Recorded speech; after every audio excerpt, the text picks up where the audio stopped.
Welcome back. Happening right now, federal investigators are looking into the cases in 5 states where election offices received letters containing suspicious powders. Authorities say some were found to contain trace amounts of the deadly drug fentanyl. It could be part of the rise in threats to election workers since 2020. Jeff Pegues is in Washington with more.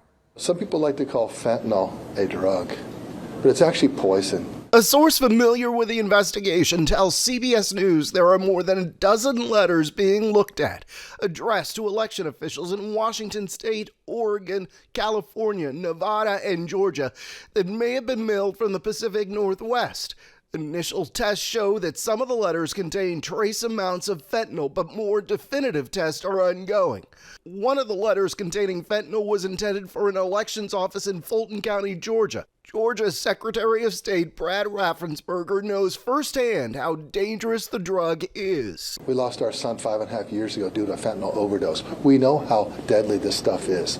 So this is very, very serious, and we take it that way. Fulton County election officials have received numerous threats since the last presidential election. It is also the county where former President Donald Trump has been indicted, along with 18 others in connection with an alleged racketeering case. Trump has pleaded not guilty. Just days after a lot of Americans across the country cast their ballots, these dangerous letters are putting a new spotlight on the threats faced by election officials. It's been fairly consistently high threat environment since the 2020 election. Over 3 years ago now, we've seen abuse, threats, and harassment of election officials. We've seen unprecedented turnover in election offices since 2020. The stress is very, very high.